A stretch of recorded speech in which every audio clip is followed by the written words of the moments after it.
KN. Welcome back muli sa ating channel. Kwentong nobela, mga lods. Ito na po ang karugtong ng ating kwentong nobela, Tamang Tao sa Maling Panahon. Tagalog Translator, Andy Dors. Kabanata 151 hanggang 160. Tawag. I prick. I-click. I subscribe kwentong nobela, Kabanata 151. Pumalik sa Gardner Corporation. Nanigas ang ekspresyon ng mukha ni Henry. Tumangala siya kay Colton na nasa tabi niya. Kung si Nicole, medyo confident pa rin ako. Ngunit, kung ito ay Colton. President, nang magsimulang magsalita si Henry, napatahimik siya ng malamig na tingin ni Colton habang nanginginig ang katawan. Gusto niyang humingi ng tulong kay Nicole, ngunit wala pa rin siyang masabi. Pagtalikod, naglakad si Nicole palabas ng lugar ng walang pag-aalinlangan. Matapos bigyan si Henry ng isang bahagyang sulyap, lumabas si Colton kasama si Nicole nang hindi nagsasalita. Isang salita. Medyo malayo ang nilakad ni Nicole bago medyo na-relax ang tense na ekspresyon ng mukha niya. Pagkatapos, bahagyang ibinaba niya ang kanyang mga mata, at ang ekspresyon sa kanyang mukha ay may dalang kulay ng pagkabalisa. Sa likuran niya, alam ni Colton na dapat ay nakaramdam siya ng pagkabalisa sa kanyang puso. Kaya, malumanay niyang inaliw siya sa pamamagitan ng ilang mga salita sa pagsasabing, "Bueno, magandang bagay na makita ang tunay na pagkatao ng isang tao ng mas maaga kaysa sa huli." "Oo, tama ka," sagot niya sa mahinang boses. Pagkatapos, ipinikit niya ang kanyang mga mata at kinuha ang isang hininga. Muling sumili ang ngiti sa kanyang mga pisngi, parang gusto niyang pasayahin ang sarili. Pagkatapos noon, lumingon si Nicole at tumingin sa kanya. Sa kanyang labi ay hinayla sa isang ngiti, idinagdag niya, "President Gardner, ang Gardner Corporation at F&M ang mga produkto ng damit mula sa linya ng tag-init ay naging lalong popular ngayon.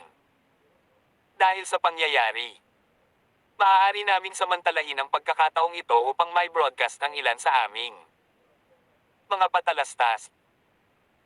Iminumungkahi ko na ang panahon ng pre-order ay maaaring i-advance sa mas maagang mga petsa upang makahabol sa sikat na panahon na ito." Sa pagtingin sa determinadong hitsura sa mukha ni Nicole, alam ni Colton na ayaw niya pag-usapan pa ang bagay na ito. Kaya naman, tumango siya. "Sure, my thoughts exactly. Natatakot akong madamay kayo." Nang marinig iyon, umiling si Nicole. "Hindi naman big deal. Tsaka this time, hindi ang ideya ko kundi ng buong design department ng Gardner Corporation. Sa paghihirap ng lahat, maaari muna naming ilunsad ang ilan sa mga produkto. Pagkatapos, ang natitirang mga produkto ay maaaring ilunsad kasunod ng mga trending na paksa." "Oo naman." Sumangayon si Colton. Pagkatapos noon, sinundan niya siya pabalik sa design department ng Gardner Corporation. Medyo hindi siya nagustuhan ng mga tao sa design department dahil sa plagiarism scandal. Ngayong nalinaw na ang mga bagay, medyo nahihiya ang mga taong iyon sa kanilang mga nakaraang aksyon nang bumalik si Nicole sa Gardner Corporation. Tutal, naglaway sila. Mga masasamang salita. Nang hindi umimik, inihatid ni Colton si Nicole sa design department. Pagkatapos, umalis siya pagkatapos niya itong makita. Hindi na kailangang sabihin, kasama si Pangulong Gardner bilang kanyang personal na escort, natanggap niya talaga ang pinakamataas na karangalan. Habang nakatitig si Nicole sa paraan ng pagyuko ng mga nasa design department, napangiti siya. Sa totoo lang, wala siyang pakialam sa mga sinabi nila noon. Pagkatapos ng lahat, hindi niya nilinaw sa oras na iyon. Bukod dito, naintindihan din niya ang hindi pagkagusto ng mga designer sa plagiarism. Kaya naman, hindi siya nagalit. In regard sa issue before, I was also at fault for not explaining it all clearly, so it was normal for you guys to have some misunderstanding of me, sabi ni Nicole sa boses na walang masyadong emosyon. Nang marinig na binigyan sila ni Nicole ng daan palabas, mabilis na tumango ang mga taong ito sa tugon. "Hindi kami tanga. Miss Lisa, kasalanan ko kung bakit kita pinaghinalaan noon. I hereby apologize to you. I'm sorry, Miss Lisa." Dapat hindi na natin pinakinggan ang mga chismis sa internet noon. We should have believed you and Miss Right. May iba pang komento ng mga nakapaligid sa kanya. Walang gaanong ekspresyon ng mukha ni Nicole habang casual na ngumiti. It's fine. Naliwanagan na ang lahat ngayon at sigurado akong wala nang magiging problema sa hinaharap. Kaya, umaasa pa rin ako sa bawat pagsisikap ng bawat isa sa pagbuo ng tatak ng fashion para sa season na ito. Ang mga tao sa design department ay hindi maiwasang humanga kay Nicole sa kagandahang loob. Sabay-sabay silang nakahinga ng maluwag matapos malaman na hindi niya alintana ang kanilang ginawa noon. Maya-maya, pumasok si Nicole sa opisina ni Joanna kung saan abala si Joanna sa pagguhit sa kanyang mga draft ng disenyo. Nang makitang pumasok si Nicole, tumayo siya na may ngiti sa labi. Miss Lisa, congratulations sa pag-alis ng iyong mga hinala. Umiti din si Nicole. Pagkatapos ng lahat, dapat siyang magbayad ng kagandahang loob ng may kagandahang loob kahit na ito ay maaaring peke. Oo, sayang hindi natin nalaman ang taong nasa likod nito. What do you mean by person behind this? Tanong ni Joanna na nagkukunwaring naguguluhan. Gayunpaman, hindi gaanong nagkomento si Nicole.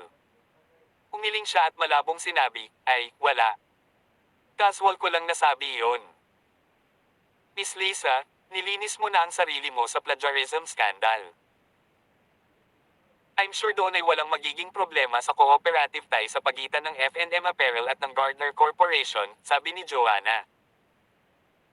Kung ikukumpara kay Queenie, mas mahirap makitungo sa taong gumagawa ng maruruming gawain nang hindi nag-iiwan ng anumang bakas tulad ni Joanna. Gayunpaman, hindi rin ako magtatagal sa Gardner Corporation. Hanggat hindi naglalabas si Joanna ng anumang maruming pandaraya sa panahong ito, hindi ako maghahanap ng kasalanan sa kanya. Tawag. I-prick. I-click. I-subscribe kwentong nobela. Tamang tao sa maling panahon. Tagalog Translator, Andy Dors, Kabanata 152. Nagpakamatay si Daniela. Nakangiting sinabi ni Nicole, siguro nahihirapan ka rin sa mga araw na ito, Director Scheid. Kung gayon, babawiin ko ang mga dokumentong ibinigay ko sa iyo noon. Halatang nanigas ang ekspresyon ng mukha ni Joanna. Gayunpaman, mabilis siyang tumugon at kinuha ang mga bagay na nakaayos sa mesa. Well, not entirely. Ibinigay sa akin dahil nasangkot ka sa isang iskandalo at hindi makaalis sa usapin. Ngayong naayos na ang lahat, natural na sa akin na ibalik ko sila sa iyo. Habang kinukuha ni Nicole ang mga gamit, napangiti siya. Nilaibat niya ang mga ito at nakita niya iyon si Joanna ay nagbuhos ng maraming pagsisikap. Fair enough. Kung gayon, gusto kong magpasalamat sa iyo, Director Scheid. Ngayong nalinaw na ang plagiarism scandal, ang susunod na bagay na kailangan nating gawin ay magmadali ng husto. Mangyaring tiisin mo ako at ipakita mo sa akin ang tolerance if there's any area that I may require your cooperation. Don't mention it. It's my honor to be able to work with you, Miss Lisa. Nakagat ni Joanna ang kanyang mga labi at nagpeke ng isang matigas na ngiti. Walang balak si Nicole na ipagpatuloy ang pagpapasa ng pera kay Joanna. Matapos makuha ang mga dokumento, tumalikod siya at umalis. Matapos pagmasdan ni Joanna si Nicole na umalis ay agad na nawala ang ngiti sa kanyang mukha. Matagal siyang nakatayo doon nang hindi gumagalaw. Kitang-kita sa mga mata niya ang puot. Akala ko talaga kayang hilahin ni Queenie si Nicole pababa sa pagkakataong ito. Ipinagmamalaki niya ang kanyang kakayahan, ngunit ito ang resulta. Napakawalang kwentang piraso ng She*T. Sa patuloy na pagtayo sa pwesto ng mahabang panahon, bahagyang pumikit si Joanna. Paulit-ulit niyang sinasabi sa sarili na kumalma. Si Nicole ay mananatili lamang sa Gardner Corporation sa loob ng ilang buwan at aalis ito pagkatapos ng cooperative tie sa pagitan ng F&M Apparel at ng Gardner Corporation. Hindi ko kayang makipagsapalaran sa loob ng ilang buwang ito. Pagkaalis ni Nicole, ako pa rin ang nag-iisang direktor ng Gardner Apparel. Sa pag-iisip noon, naramdaman ni Joanna na tuluyang nawala ang galit sa kanyang puso. Tama iyan. Hahayaan kong maging kampante si Nicole ng ilang araw. Anyhow, siguradong tataas ang status ko kapag naabot ng Gardner Clothing ang tuktok nationwide. Kaya, walang masama para sa akin. Kinalaunan, tanghali, bumalik si Nicole mula sa kanyang tanghalian. Pagkaupo pa lang niya ay bigla siyang nakatanggap ng tawag mula kay Whitney. Tinagot ni Nicole ang telepono. Bago pa man siya makapagsalita, may narinig siyang mahinang boses na nagmumula sa kabilang dulo ng telepono. Miss Nicole. Bad news. Hinawakan ni Nicole ang telepono, bahagyang inilayo ito sa kanyang tainga. Nabigla siya sa sigaw na pinakawalan lang ni Whitney. Dahil sa sama ng loob, napangiwi siya. Bakit ka ba nagkakagulo? Dapat ay mas kalmado ka sa pagharap sa mga bagay-bagay. Nang marinig ang mahinahong tono ni Nicole, hindi naiwasang magtanong si Whitney, Miss Nicole, hindi ka ba nag-internet noong tanghali? Biglang nakaramdam ng kaunting pagkabalisa si Nicole sa kanyang puso. Bakit parang sabi ni Whitney ay nagkakaroon ng mga nakatagong mensahe? At sa gayon, binuksan niya ang computer at sumagot, hindi. Kakakain ko lang ng tanghalian. Pagkatapos, huminto sandali si Nicole bago siya nagpatuloy sa bahagyang pagbibiro. I'm not you. Tambay sa harap ng phone at computer araw-araw. Miss Nicole, pwede bang bigyan mo pa ng pansin? Reklamo ni Whitney. Dahan-dahang binuksan ni Nicole ang webpage. Nabawasan na ang trending topic ng hindi niya paggawa ng plagiarism. Sa kasalukuyan, ang topic na naging trending ay Daniela Zimmer could withstand the pressure and committed suicide. Sa isang magaspang na sulyap sa artikulo, tinanong ni Nicole, what the hell? Ang tono niya ay medyo siksik. Kaninang hapon lang, may nakatuklas na nagpakamatay si Daniela sa pamamagitan ng paglasla sa kanyang pulso sa bahay. Ngayon, nagpapagamot siya sa ospital. Miss Nicole, ito ang orihinal na kasalanan niya. Pero ngayon, nagpapakamatay siya para makakuha ng simpatiya. Tinimulan ka na ng pagagalitin ng ilan sa mga netizens. Inabot ni Nicole ang kanyang kamay at minasahe ang kanyang nose bridge. My goodness! Akala ko malapit nang matapos ang usapin. Hindi ko inaasahan na magkakaroon ng lakas ng loob si Daniela na gawin iyon. Ito sa kanyang sarili. So, what's the situation now? Namatay ba siya? Mahinahong tanong ni Nicole. Hindi niya ginawa. Ayon sa internet, nailigtas siya. Nahack ko ang sistema ng ospital upang tingnan. Nakasaad sa database na hindi siya nagpatuloy sa major injury at hindi rin masyadong malalim ang hiwa. Sabi ni Whitney habang nagpapaliwanag ng karagdagang. Nang marinig iyon, napabuntong hininga si Nicole at sinabing, nakuha ko na. Pag-usapan natin yan pagbalik ko sa hapon, nang makitang nagpakamatay na ngayon si Daniela, natakot si Nicole na muli siyang mahatulan ng publiko kung itutuloy niya ang demanda. Tawag. I-prick. I-click. I-subscribe kwentong nobela. Tamang tao sa maling panahon. Tagalog Translator, Andy Dors, Kabanata 153. Ibinaba ang mga trending na paksa. Inabot ni Nicole ang kanyang kamay, pinunasan ni Nicole ang gilid ng kanyang kilay. Naramdaman niya na pumipintig ang ulo sa sakit. Sunod-sunod na pangyayari ang nangyayari. Siguradong hindi nila gagawin ang gusto ko ay mamuhay ng payapa. Biglang may kumatok sa pinto. Miss Nicole, bulong ni Scarlett. Pumasok siya sa opisina na may hawak na file. Inalis ang pag-aalala sa kanyang mukha, itinaas ni Nicole ang kanyang ulo at bahagyang nagpeke ng ngiti. Sa paus na boses, tinanong ni Nicole, oo, ano yun? Ito ang ilan sa mga problemang naranasan habang wala ka. Inayos ko na sila. Inilagay ni Scarlett ang file sa desk. Nang marinig iyon, inabot ni Nicole ang kanyang kamay at kinuha ang file. Matapos tingnan ang nilalaman, natuklasan niya na si Scarlett ay namarkahan na ang lahat ng seryoso. Ito ay malinaw at organisado. Tumango si Nicole at ngumiti. Sige. Naiintindihan ko. Gayunpaman, hindi kaagad umalis si Scarlett pagkatapos maihatid ang dokumento. Sa halip, tumayo siya doon sandali, pagkatapos ay tumangala si Nicole, iniisip kung ano ang mali. May iba pa ba? Huminga ng malalim si Scarlett at umamin sa pagsasabing, Miss Nicole, meron kumakalat ang chismis na nagpakamatay si Daniela, dapat kang mag-ingat. Nang marinig ang pag-aalala ni Scarlett, binigyan siya ni Nicole ng mahinang tawa. May bahagyang ngiti sa labi, sinabi ni Nicole, siya ang nagpakamatay, hindi ako. Kaya, walang dapat ipag-alala. Hindi maikikaila, alam din ni Scarlett na ito ang kaso. Gayunpaman, tulad ng sinabi, ang presyon ng publiko ay maaaring pumatay ng isang tao. Sa ngayon, hindi positibo ang opinyon ng publiko kay Nicole.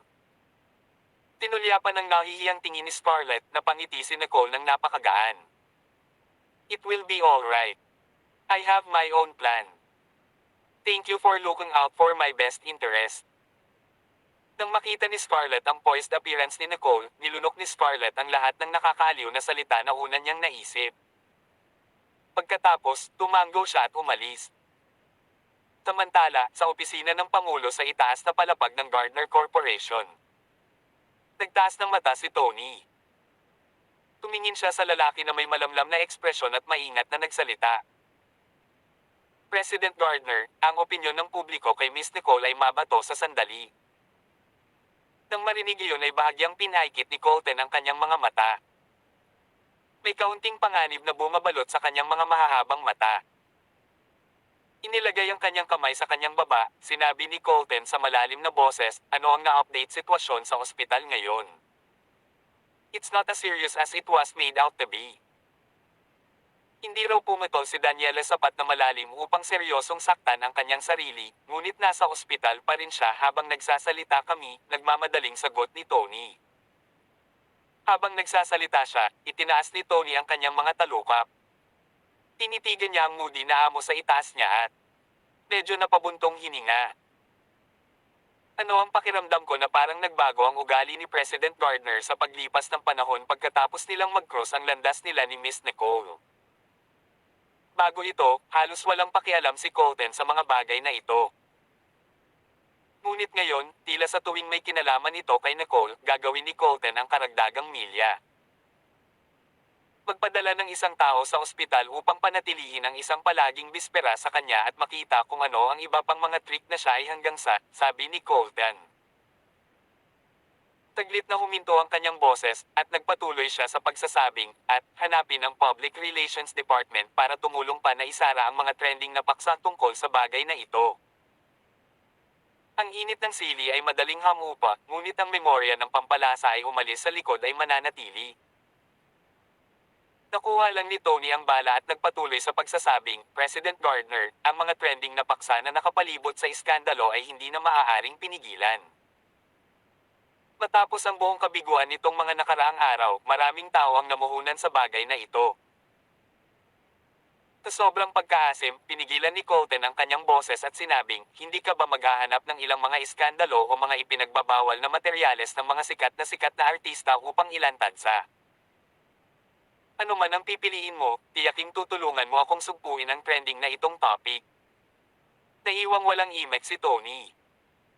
Hindi niya akalain na magiging ganito kahaba si Colton para sa kapakanan ni Nicole. Gayunpaman, tumango si Tony. Okay. Will do. Matapos sumagot at tumalikod si Tony, biglang napaisip si Colton na nasa likuran niya at tumayo. Nagulat si Tony matapos niyang marinig ang tunog. Nang walang iniisip, tumalikod siya at agad na naglakad pabalik sa desk. Gayunpaman, nang magtatanong pa sana siya kung ano pa ang mga order niya, umalangaw-ngaw ang mga salita ni Colton. Ano bang problema mo, bilasan mo na yung trabaho mo, ano pa ginagawa mo dito nakatayo sa paligid? Kasabay nito, lumabas si Colton gamit ang kanyang pares ng mahahabang binti. Sa huli ay tinamaan ng realisasyon si Tony habang siya ay tulala.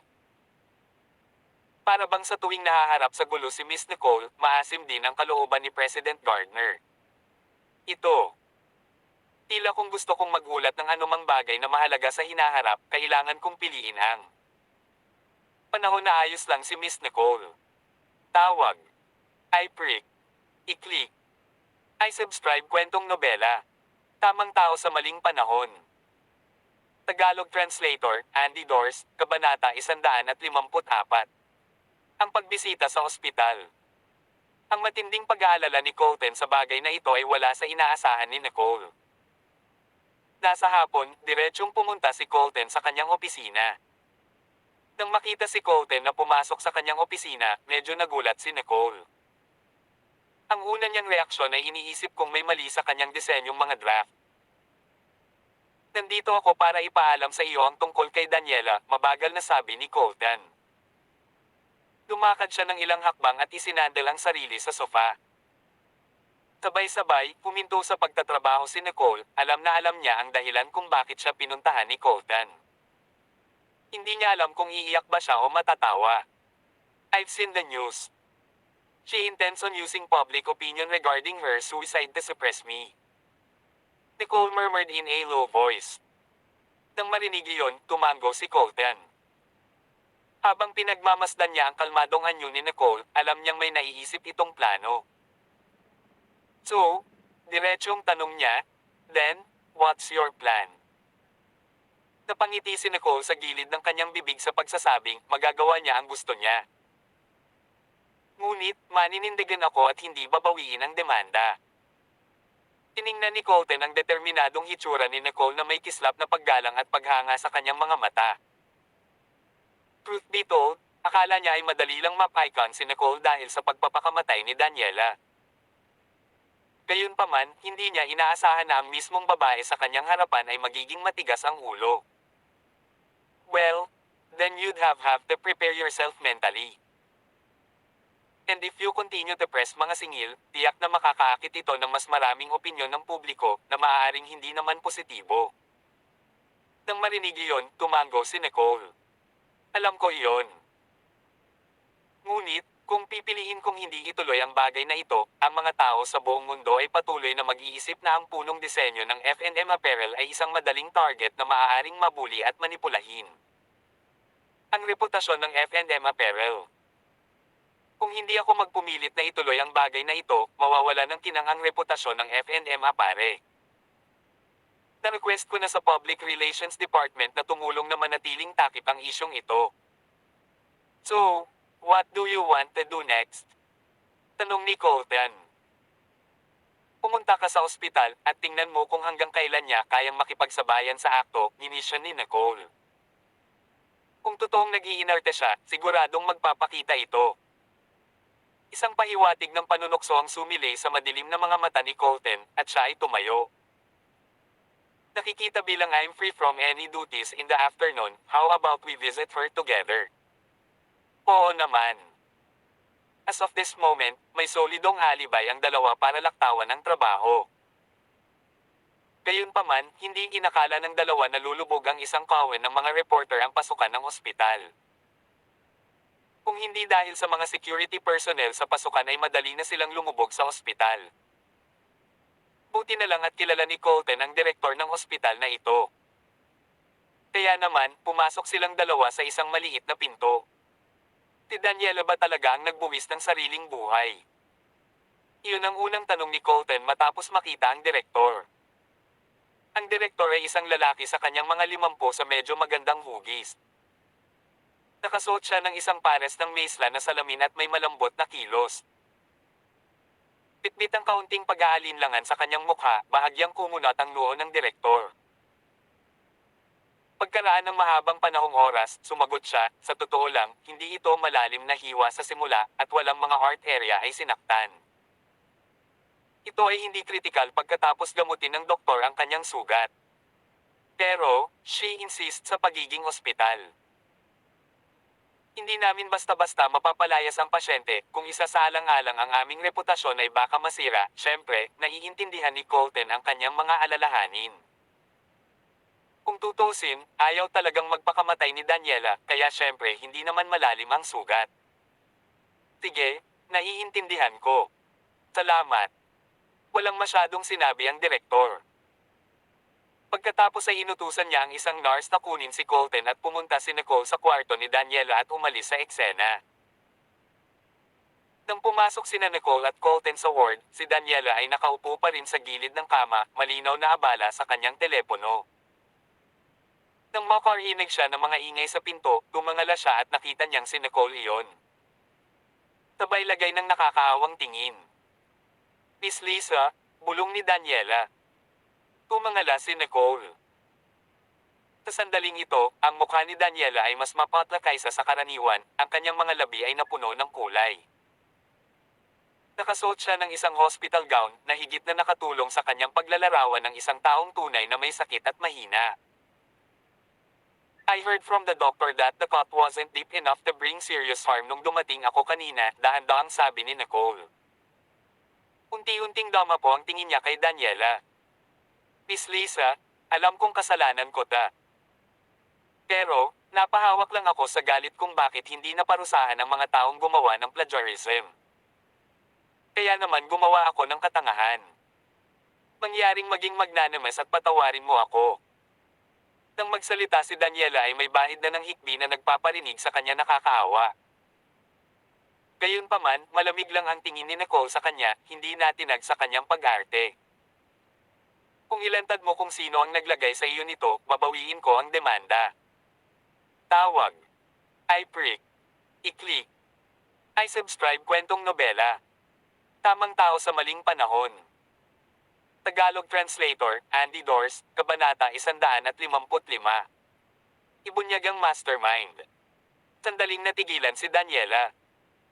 Pagkatapos, palihim niyang sinulyapan si Colton na nakatayo sa tabi ni Nicole. Nang maramdamang pawisan na ang mga palad niya, tinulak siya ni Daniela ang labi at hindi na umimik pa. Alam ng lahat na si Queenie ang fiancé ni Colton. Kung talagang susugurin ko si Queenie, natatakot ako na hindi ako paalisan ng Gardner Corporation kahit na maniwala man sila sa akin o hindi. Isa pa, hindi ko rin maintindihan. Ano ang sama ng loob ni na Queenie at Nicole kung iisipin silang dalawa ay mukhang nasa loob ng matinding away sa isa't isa. Nang maisip iyon, napatingin si Daniela kay Colton. Baka siya ang ugat nitong lahat. Pagkatapos ng mahabang panahon na pag-isipan ito, pinanatili pa rin ni Daniela ang kanyang kwento. Miss Lisa, walang nagturo sa akin. Nung una, iniisip ko lang na kung walang tatayo plagiarism, magpapatuloy ang trend na ito. Nang marinig iyon, bahagyang ipinikit ni Nicole ang kanyang mga mata, at ang kanyang matalim na tingin ay tumalikod. And forth on Daniela. Samantala, si Daniela naman ay lalong hindi komportable sa titig ni Nicole. Ang kasalukuyan ay tiyak na malaki ang ipinagbago ni Nicole kumpara noong una niya itong nakilala. Sa mga sandaling ito, medyo naging assertive na siya. Maya-maya, napaawang si Nicole at mahinang nagsalita, since you refuse to say anything. Magpahinga ka at gumaling ka para hindi ka masyadong magkasakit kapag kailangan mong humarap sa judge. Lalong namutla ang mukha ni Daniela. I'm already injured, yet Nicole still don't even consider letting me off the hook. Medyo nanigas ang puso ni Daniela. Nakaramdam lang siya ng kawalan ng pag-asa at nagpa siya na ilabas ang lahat. Nakatuwid ang kanyang leeg, sinabi niya, Miss Lisa, ako ay nasa isang mahirap na sitwasyon. Hindi mo ba ako papakawalan? Dahil ako ay tinanggal sa Pinnacle Group at ngayon ay walang trabaho, ano pa ba ang gusto mo? Mula sa akin. Totoo kaya na gusto mo akong makitang nasa ilalim ako ng 6 na talampakan. Nagmamadaling umiling si Nicole, ipinatong ang mga kamay sa dibdib habang nagkukunwaring natatakot. Pagkatapos, tumanggi siya sa pagsasabing, wala akong ganoong intensyon. Huwag siraan mo ako. Nakatitig sa maputlang mukha ni Daniela, mabilis na idinagdag ni Nicole, hindi lang ako, Lisa, ako rin ang chief designer ng F&M Apparel. Sa sandaling maling inangkin mo ang disenyong itong draft, dapat ay alam mo na ang kahihinatnin kung saan ka nag-sign up. Ang komento ni Nicole ay kinuha ang huling onsa ng dugo sa mukha ni Daniela. Nanginig ang kanyang mga labi, at sinabi niya sa mga gigil ng ngipin, kahit na aidmande mo ako ngayon, mananalo ka. Hindi mo na maibabalik ang reputasyon na mayroon ka noon. Nang marinig iyon, ngumiti si Nicole nang walang pakialam, at nagtaas siya ng boses. Ikaw maling inaangkin na siya ang may-ari ng draft ng disenyo. Alam mo ba itong isang claim madali kang maikulong sa iyo sa loob ng ilang taon? Samantala, ang publiko ang opinyon ay mawawala na lamang sa hangin sa loob ng ilang araw o hindi hihigit sa isang linggo. Kaagad, natagpuan ni Daniela ang kanyang sarili na walang anumang bargaining chips na natitira sa pananakot kay Nicole. Nang mapagtanto iyon, si Daniela ay nawala ng pag-asa. Mahigpit niyang idiniin ang mga kamay sa hospital bed. Nang maramdamang hindi na niya makumbinsi si Nicole, nahanap na lamang ni Daniela ang isa pang paraan upang malutas ito. At sa gayon, napalingon si Daniela sa gilid, bahagyang pumikit, at sinabing, ipagpapatuloy ko ang pagpapahinga. Miss Lisa, President Gardner, maaari ka munang umalis kung wala nang dapat pag-usapan pa. Ganun pa man, nagpatuloy si Nicole. Mayroon ka pang isang linggo para pag-isipang muli. Kung ikaw ay nagpasya na noon at sabihin sa akin, babawiin ko ang kaso. Kung hindi, makikita-kita sa korte. Kasabay nito, umalis si Nicole kasama si Colton. Si Daniela, na nasa hospital bed, ay maingat na nagmulat ng kanyang mga mata pagkatapos ni Nicole na umalis. Kinagat niya ang labi dahil sa nerbiyos at agad na tumawag sa telepono. Kasabay nito, hindi umimik si Colton mula simula hanggang wakas. Parang siya doon bilang isang manunood upang saksihan ang buong dula. Pagkalabas ng ward, hindi maiwasan ni Nicole na ma-curious. Tinundan mo ako dito, pero wala kang gustong itanong. Sa mahinang boses, tumawa si Colton at inilagay niya ang kanyang mga kamay sa kanyang mga bulsa. At least kapag nandito ako, hindi ka pipintahan ng mali siya. Sabay kuha ni Nicole sa ibig sabihin ni Colton. He implied the incident whereby Daniela edited the recording of my voice maliciously last time. Hindi na nakapagpigil, kumagalpak ng tawa si Nicole. Tumingin siya kay Colton na may ngiti sa mukha. Ganun ba? Well, salamat, President Gardner. You're very welcome. Tutal, ikaw ang bulugad ng Gardner Corporation ngayon. Kailangan ka naming pahalagahan at protektahan kahit anong mangyari, sabi ni Colton sa nakaka-relax na boses, ngunit may mabigat na kahulugan ang kanyang mga salita. Tawag. I prick. I-click. I subscribe kwentong nobela. Tamang tao sa maling panahon. Tagalog Translator, Andy Dors, Kabanata 156. Huwag kang mag-alala. Biglang nakatanggap ng tawag si Queenie mula kay Daniela noong nasa loob pa siya ng Anderson residence. Nang mapagtanto kung sino ang tumatawag, kumunat ang noo ni Queenie. Pagkaraan ng ilang sandali ay nag-alinlangan, sinagot niya ang tawag. Diba sabi ko wag mo akong tatawagan sa crucial moment na ito? Sa kasalukuyan, napilitan si Daniela sa isang masikip na sulok. Wala siyang pakialam tungkol sa kung kailan magandang timing para tawagan si Queenie. Nagngangalit ang kanyang mga ngipin, Daniela uttered, sinamahan ni President Gardner si Lisa na bisitahin ako sa ospital ngayon. Presidente Gardner. Bahagyang natigilan si Queenie. Colton. Mayroon pang ibang tao na napupunta sa pamagat, Presidente Gardner ng Gardner Corporation, maliban sa kanya. Ang pagpapakamatay ni Daniela ay ideya lamang ni Queenie.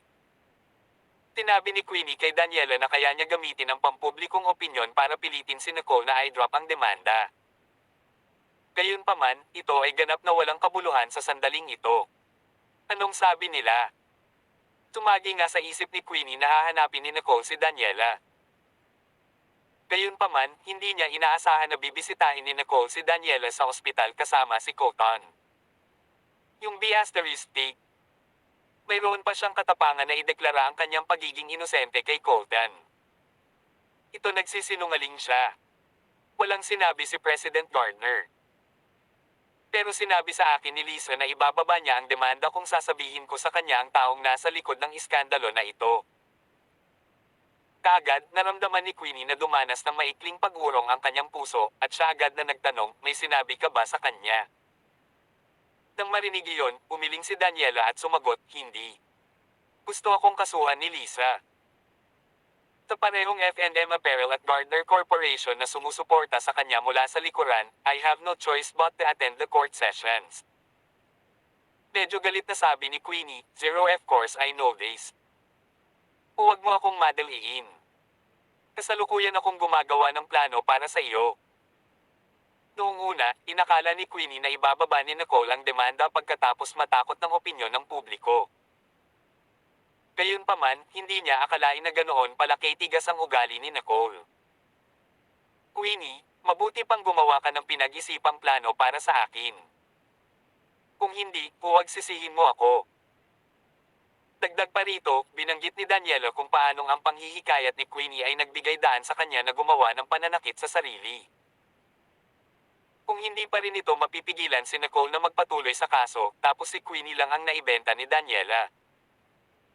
Sa pagitan ng kayamanan at kalayaan, pinili ko ang kalayaan. Maya-maya lang ay may bakas ng maligno ang sumilay sa mga mata ni Queenie. Hindi niya napigil ang higpitin ang pagkayam ng kanyang telepono. Pagkatapos ng pagsisikap na pigilan ang kanyang galit, inaliw ni Queenie si Nicole sa pagsasabing, "Don't you worry. Tiyak na hindi ko hahayaang mag-file si Nicole na demanda laban sa iyo. Kung tutusin, magkasama tayo dito." Nang marinig na handang tumulong si Queenie sa kanya, bahagyang nakahinga ng maluwag si Daniela. Phew. Buti na lang hindi ko naibenta si Queenie ngayon. Kung hindi, ay hindi ako sigurado kung magkakaroon ako ng isa pang ruta ng pagtakas. Hanggat maaari mong garantiya na hindi ako makukulong, tiyak na hindi kita ibebenta, paniniguro ni Daniela. Habang nakataas ang labi ni Queenie ay bakas ng maligno ang kanyang mga mata. Then, she slowly said, "Mabuti naman. Dahil hindi gumana ang peking pagpapakamatay mo, kunin ang iyong sarili ay pinalabas sa ospital sa lalong madaling panahon. Pagkatapos mag-discharge mula sa ospital, huwag makipag-ugnay sa sinuman at hintayin ako. I'll go find you." Isang maikling kagalakan ang bumungad sa puso ni Daniela. "May naisip ka na bang plano?" Muli, pinaniwalaan ni Queenie si Daniela sa pagsasabing, "Pustaka. I most certainly won't let Nicole file that lawsuit against you." With Queenie's firm guarantee, Daniela calmed her anxiety feeling. Then, he talked happily for a while bago niya ibinaba ang tawag. Pagkatapos niyang ibaba ang tawag ay lalong humigpit ang hawak ni Queenie sa kamay niya ang punto na ang mga kasukasuan ng kanyang mga daliri ay nagsimulang mamatla. Nakatitig kay Queenie, napansin ni Lydia na hindi maganda ang hitsura niya.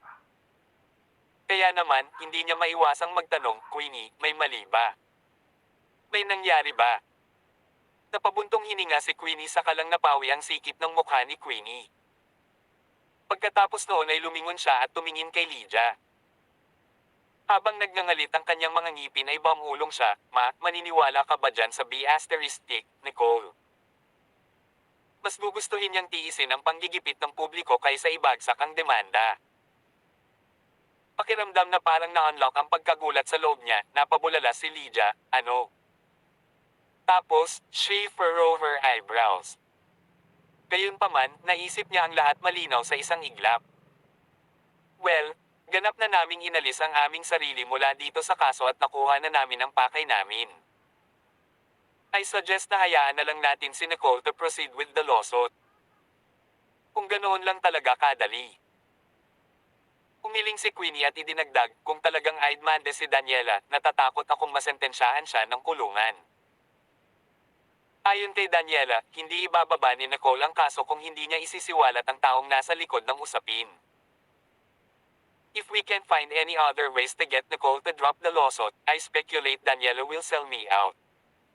Whoosh! Agad na napatayo si Lydia pagkatapos niyang marinig ang sinabi ni Queenie. "No way. Hinding-hindi. Kapag may nangyari kay Queenie, mapapahamak ang buong Anderson family." Isang madilim na lilam ang tumakip sa mga mata ni Queenie, at nilinggan niya si Lydia.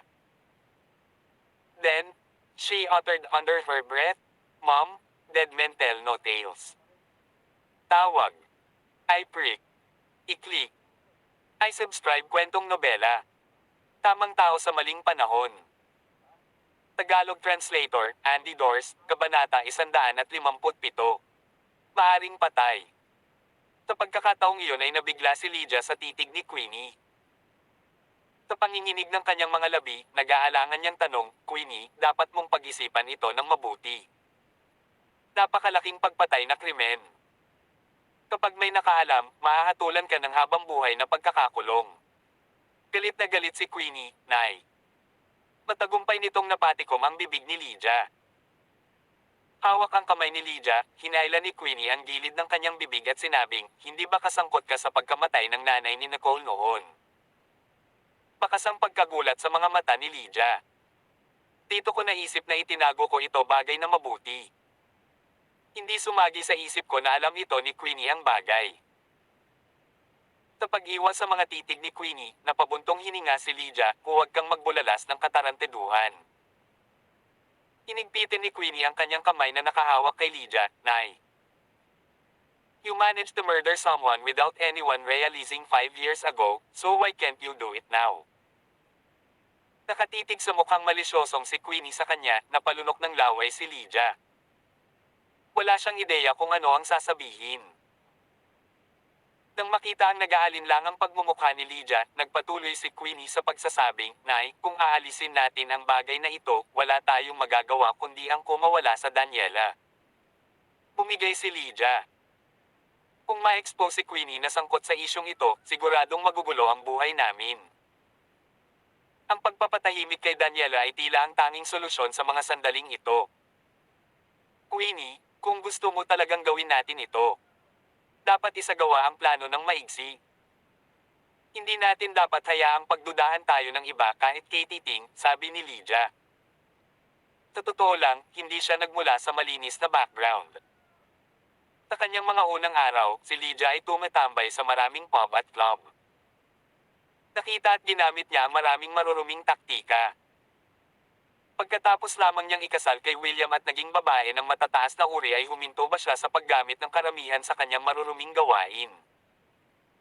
Noong una, ayaw ni Lydia na madamay si Queenie sa mga ganitong dirty tricks.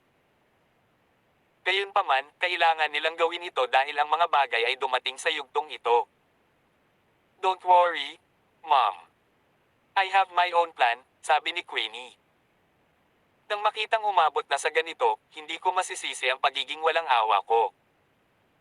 Daniela, ikaw ang naghahanap ng kamatayan, kaya pagbibigyan ko na lang ang hiling mo.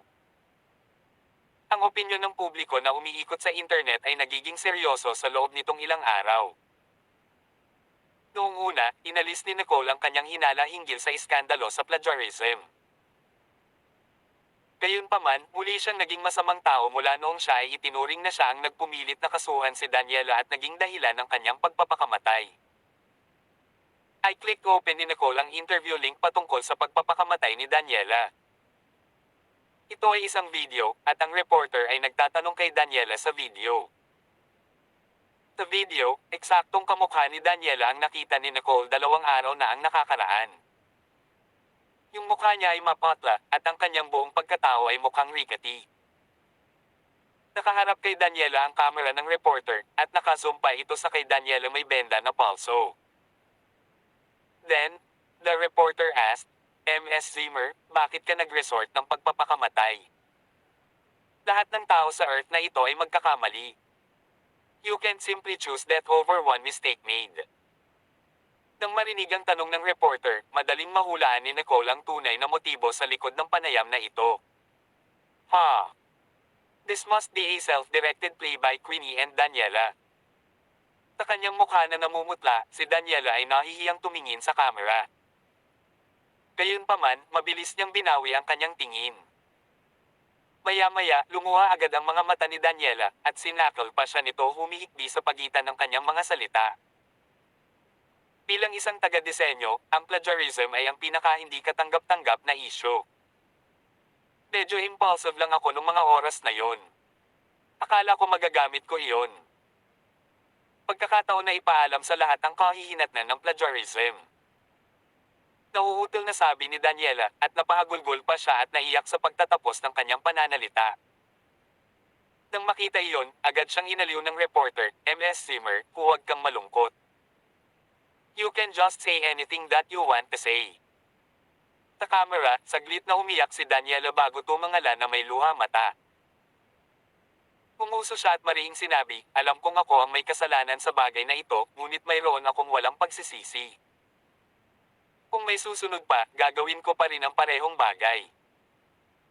Buti naman at nakahanap ka ng paraan para makaalis dito, MS Zimmer. Please don't take your life for granted, agad na aliw sa kanya ng reporter.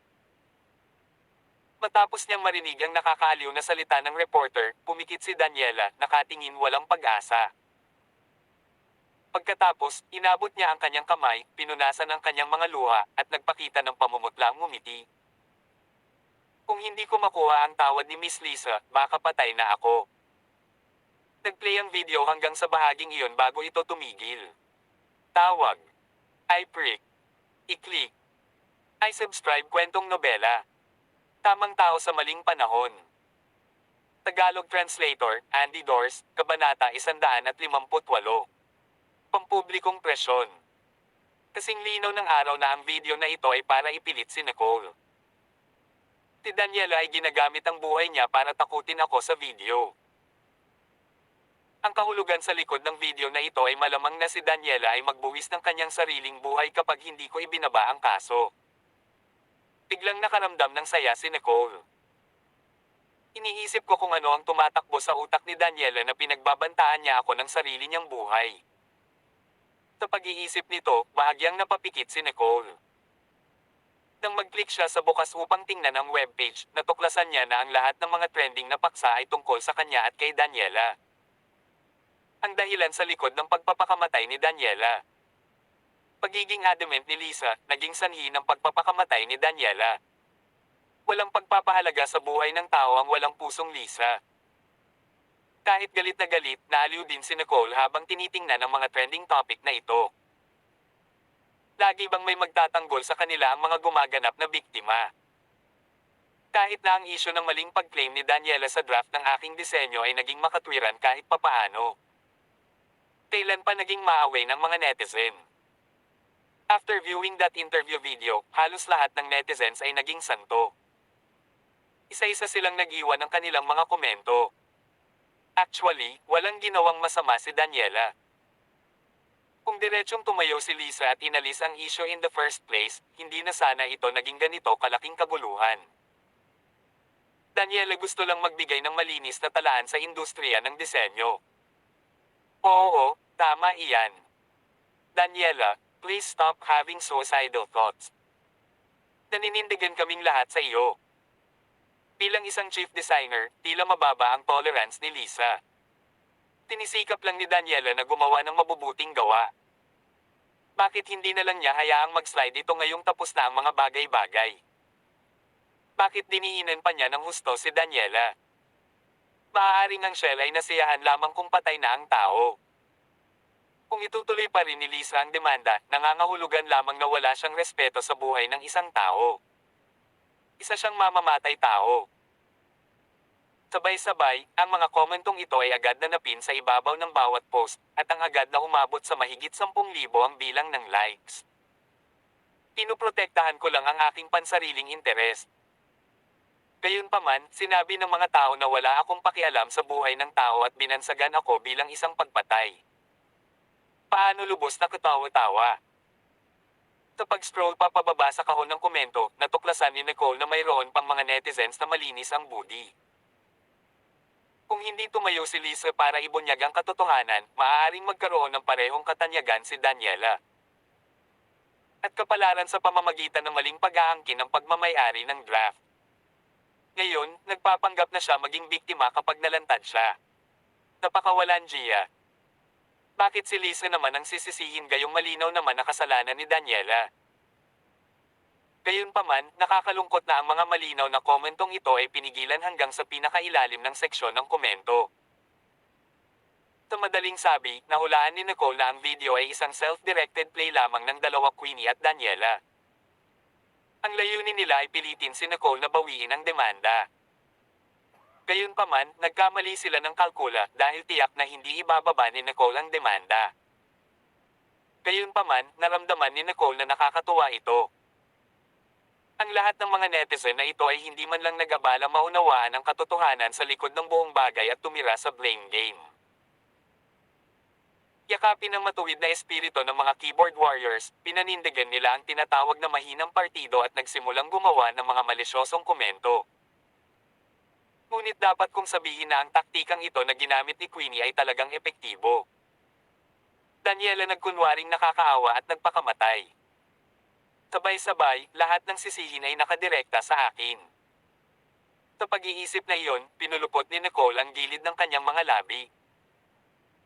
I don't think Daniela will actually have the courage to end her life kahit hindi ko bawiin ang demanda. Medyo nakaramdam ng pagod, kinusat ni Nicole ang kanyang mga mata. Sa isip niya, pinagmasdan niya ang buong bagay. Nagpasya si Nicole na magpatuloy at aidmande si Daniela para sa usapin tungkol sa kanyang maling paghahabol sa draft ng disenyo, at tiwala si Nicole na mananalo siya sa demanda.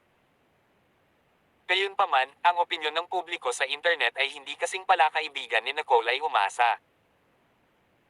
Sa makatuwid, ang kritikal na isyu na malulutas ngayon ay ang magpasya kung ano ang dapat niyang reaksyon sa opinyon ng publiko sa internet.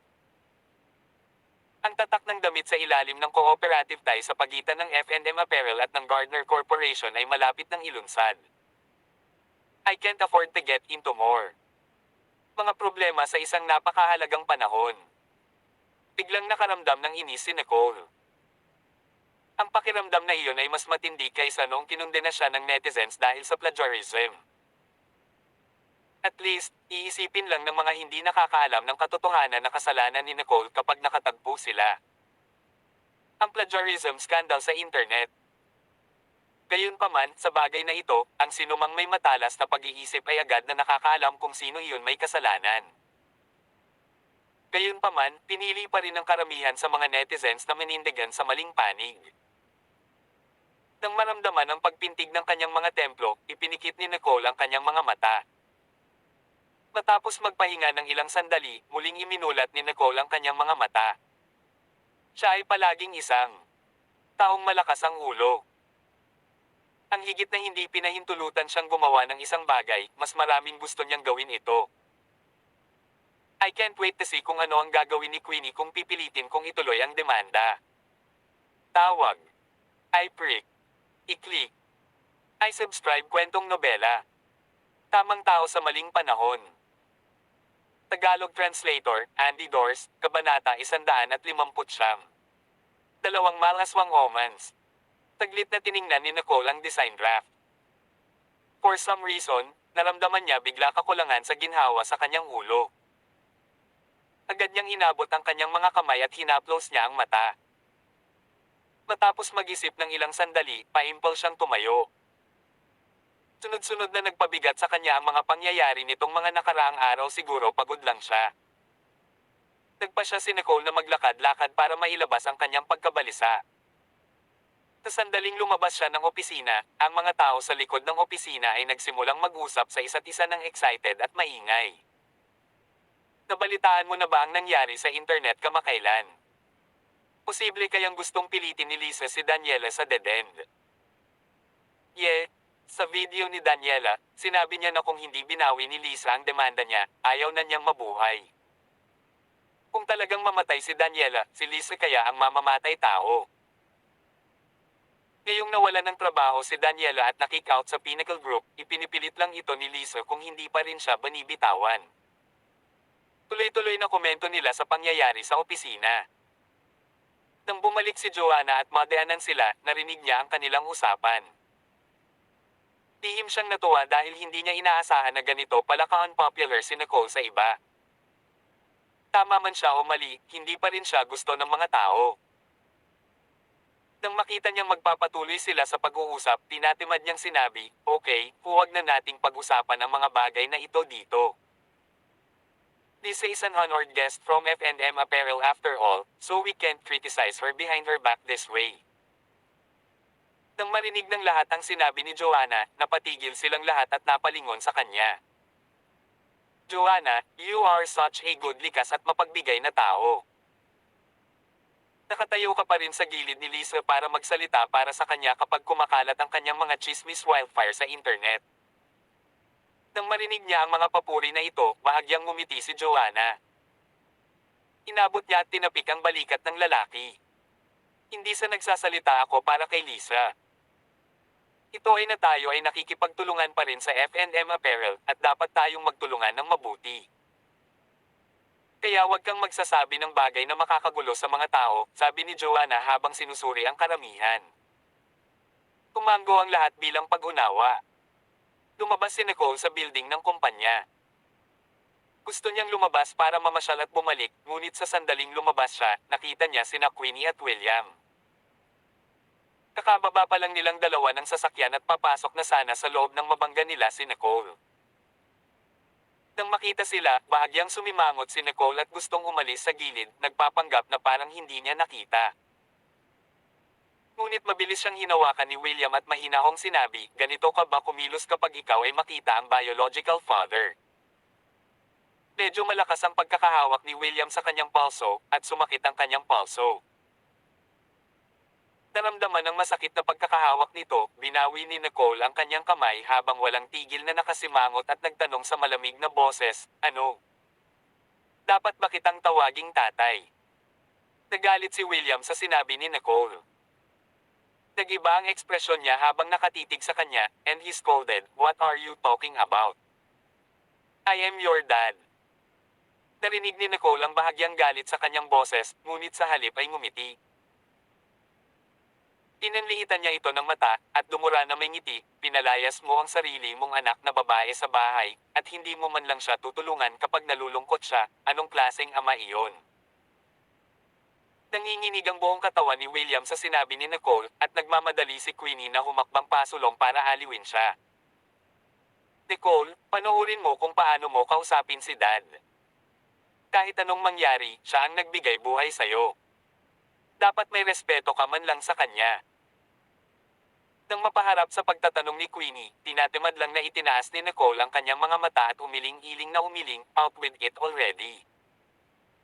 I don't have so much spare time to talk nonsense with you here. Baka sakaling nanatili siya sa itaas kung alam niyang makakasalubong niya ang dalawang malas na palatandaang ito kapag bumaba siya. Nakahinga ng maluwag si William at sa wakas ay sinabi ang layunin ng kanyang paglalakbay. Sige. Bawiin mo ang demanda. Nang marinig ni Nicole ang sinabi ni William ay hindi na siya nakapagpigil at humagalpak ng tawa. Napatingin siya sa kaharap niya na may ngiti sa labi. How on earth does he have the face to come to me? At hilingin sa akin na bawiin ang demanda. Ito ay katawa-tawa. Bakit ako makikinig sa iyo? Tanong ni Nicole. O sabihin natin sa ganitong paraan, sino ka sa tingin mo sa akin? Tawag. I prick. I-click. I subscribe kwentong nobela. Tamang tao sa maling panahon. Tagalog Translator, Andy Dors, Kabanata 160. Tanging tulong sa mga tagalabas. Nakaramdam si William ng hininga sa sinabi ni Nicole at namula ang buong mukha niya sa galit. Ang pag-withdraw ng demanda ay para sa iyong sariling kapakanan. Alam mo ba kung ano ang mga tao sa internet ay nagsasabi tungkol sa iyo ngayon? Tinasabi nila na matigas ang loob mo at mayroon ka walang pakialam sa buhay ng tao. Tumingin sa kanya si William gamit ang matanda nitong mga mata habang nakaturo sa kanya gamit ang kanyang daliri, halos sandutin ang kanyang mukha. Marahil ay masyadong nabigo si Nicole. Nang tumingin siya kay William, nalaman niyang walang pagbabago sa kanyang puso. She pursed her lips and said amusedly, noong inakusahan ako ng plagiarism, ikaw ba ay tumayo sa tabi ng ibang tao at gusto akong humingi ng tawad? Ngunit ngayon na inalis ang paratang sa plagiarism at ibinunyag na ito ay ibang tao. Na maling nag-claim ng draft ng disenyo, maglakas loob kang hilingin sa akin na bawiin ang demanda William Anderson, may balak ka lang bang tumulong sa mga tagalabas? Naging malungkot ang ekspresyon ni William at galit na sinabi niya, anong pinagsasabi mo? Una sa lahat, William, huwag mo akong kausapin na para bang ikaw ang aking ama. 5 years ago, wala na tayong relasyon na mag-ama. Malamig na sabi ni Nicole. Nang marinig niyang binanggit nito ang nangyari 5 taon na ang nakalilipas, marahil dahil sa pagkakasala, sa wakas ay lumambot ng kaunti ang ugali ni William. Siya ay napabuntong hininga. Ginagawa ko ang lahat para sa ikabubuti mo ngayon. Hindi mo ba nakita ang lahat ng komento sa internet? E paano kung nakita ko sila?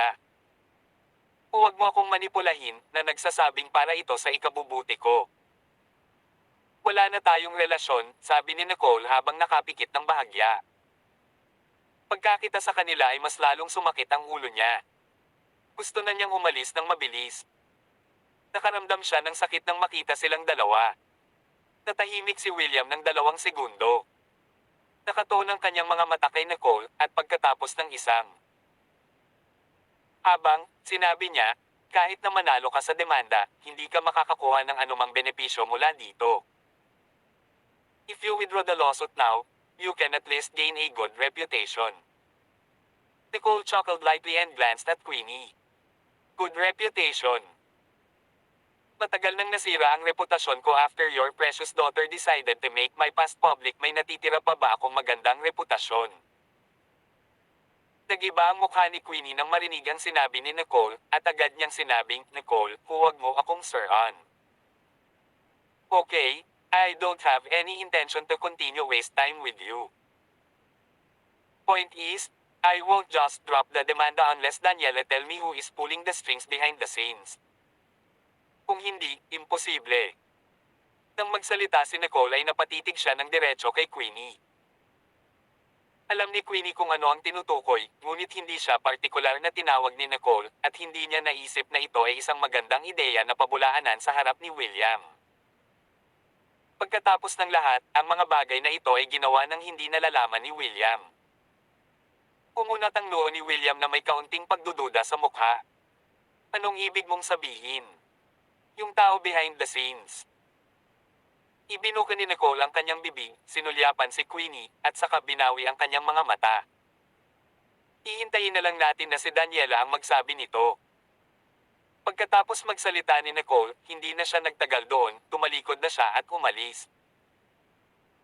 Nang wala na si Nicole, ay nalalayan ni Queenie ang kanyang ama at mariing sinabi, Tay, sinabi ko sa iyo na huwag mo siyang hahanapin.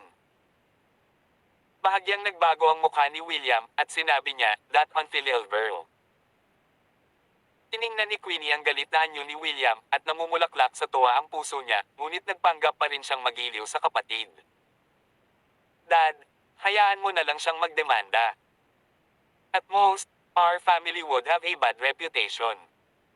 Maglalaho ito sa loob ng ilang buwan. Lalong nagalit si William nang marinig ang magaan na salita ni Queenie. Hindi niya dapat kilalanin si Nicole alang-alang sa kanyang titulo bilang chief designer ng F&M Apparel. Ngayon, ang mga bagay ni Nicole ay konektado sa Anderson family, dahilan upang ang Anderson family ay nachichismes tungkol sa. Kung hindi susuko sa demandahan ng anak kong ito, hindi na siya matitiis pa ng Anderson family. Nagnagat ang ngipin ni William. Dad, what do you mean? Bagamat naiintindihan na ni Queenie ang kanyang sarili. Heart, kunwaring tanong pa niya. Gusto kong putulin ang relasyon ng mag-ama ni Nicole. Mataimtim na sabi ni William na may kaunting lungkot sa kanyang madilim na mga mata. Salamat sa pagsubaybay mga lods. Abangan lamang po ang kasunod ng ating kwentong nobela. Tamang tao sa maling panahon. Dito sa ating channel Kwentong Nobela.